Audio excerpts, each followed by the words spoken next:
Alright guys, it's Charlie Tango 1994 back with another YouTube video. Like the majority of people you meet when talking about CB radio, I was around in the early 80s when CB radio was first legalised in the UK. So for most people in CB radio, this is a second go around.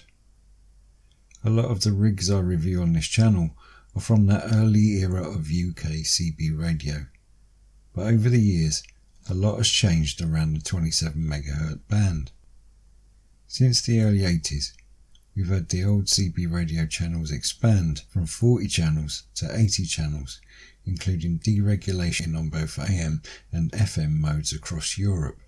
In addition, it's now possible to transmit on Sideband or SSB at a higher wattage than the previously permitted 4 watts.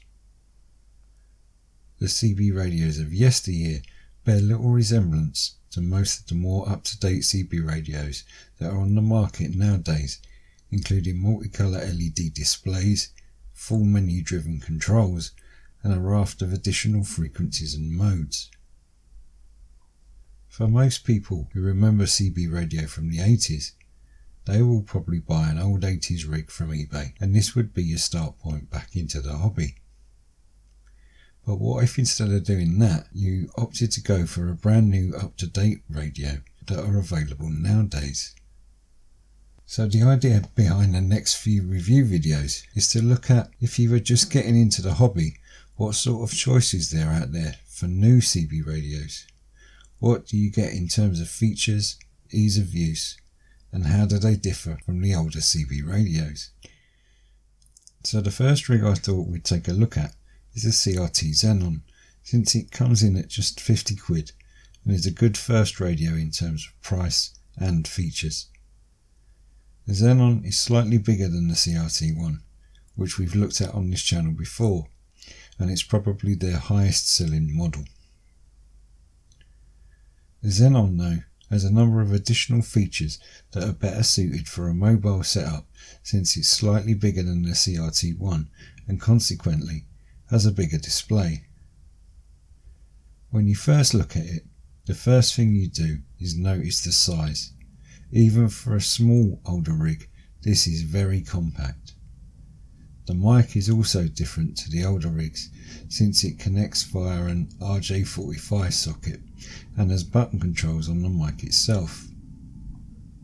The front of the radio is made up of the display we've talked about before, one large control knob, and these 6 buttons.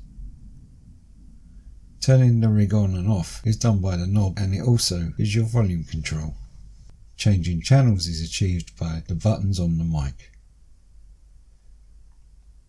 The first button we will look at is the squelch control.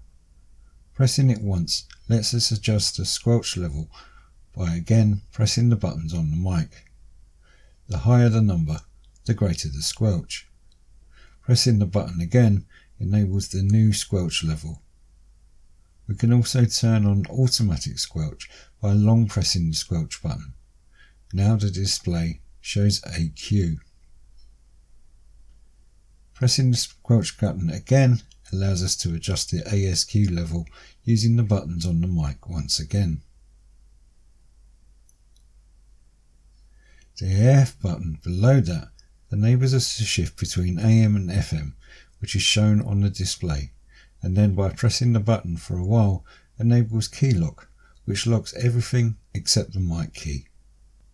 EMG switches you between 2 key main channels, switching between channel 9 and 19. It can be set up for other channels if needed. On the opposite side of the display is the RF key, which allows you to enable and adjust your RF gain.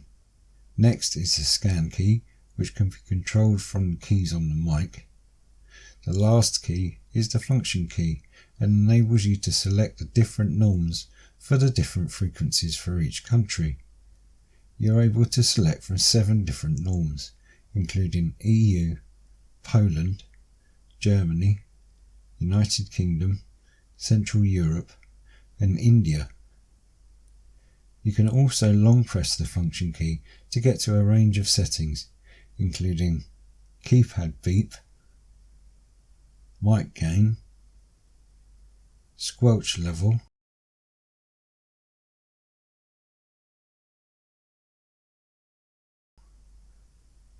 scan type, high cut, talkback, noise blanker, RF gain,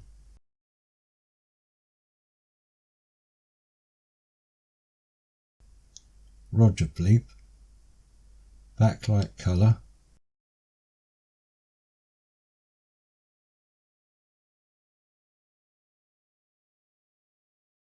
and brightness.